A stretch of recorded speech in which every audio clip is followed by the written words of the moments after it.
बॉलीवुड के legend actor Ashok Kumar को भला कौन भूल सकता है। वह भले ही एक सदाबहार अभिनेता रहे हों, लेकिन वह बॉलीवुड के पहले एक्टर थे जिन्हें हीरो बनने का मौका मिला था। यहाँ तक कि लोग उन्हें दादा मुनि के नाम से बुलाते थे। उनका ये नाम ही उनका सिग्नेचर था। लेकिन बचपन में अशोक का नाम कुमुदलाल गांगुली था।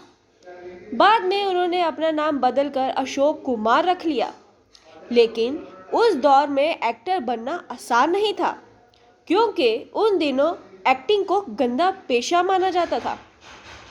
अशोक कुमार का कहना था उन दिनों कॉल गर्ल हीरोइन बननी थी और दलाल हीरो बनने थे।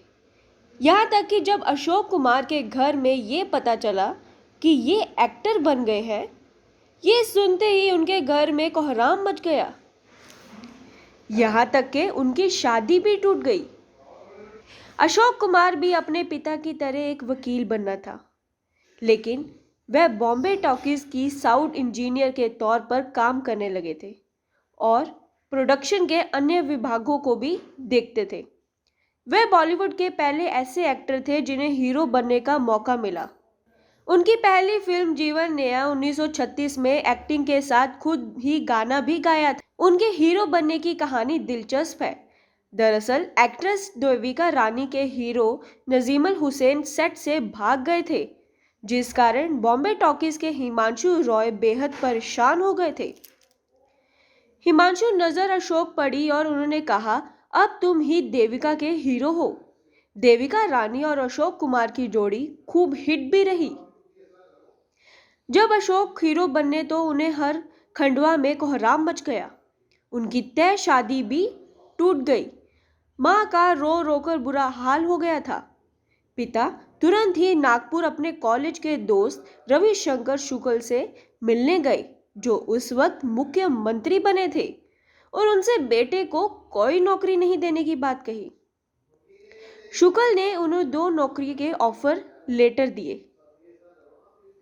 वह लेटर लेकर हिमांशु रॉय के पास गए, लेकिन रॉय ने वह लेटर फाड़ दिए।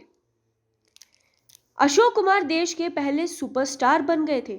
आलम यह था कि घर से निकलते तो भारी भीड़ उन्हें देखने के लिए खड़ी रहती थी। कभी कभी पुलिस को लाठियां तक चलानी पड़ती थी। यहाँ तक कि बड़े घरानों की महिलाएं उन पर फिदा थी। अशोक कुमार की शादी शोभा देवी से हुई। जब वह उन्हें देखने को गए तो 18 साल के थे और शोभा सिर्फ 8 साल की। रिश्ता तय हो गया। उन्होंने शादी तब की जब शोभा 15 साल की थी और अशोक 25 साल के। दोनों ने सारी उम्र साथ ही बिताई। 1943 में आई ज्ञान मुखर्जी की फिल्म किस्मत में अशोक कुमार ने अपराधी का रोल किया था। ये पहली ऐसी हिंदी फिल्म थी जिसने 1 करोड़ रुपए से ज्यादा कमाई की थी। ये फिल्म 1 साल तक सिनेमा घरों में चली। अशोक कुमार ने अपनी पत्नी से बेवफाई भी की थी। इस बात का खुलासा खुद उन्होंने एक इंटरव्यू में किया था। उन्होंने कहा था, शादी के 13 साल तक वह वफादार रहा, लेकिन मैंने शराब पीनी शुरू की, लड़कियों से मिलने लगा और अफेयर किए।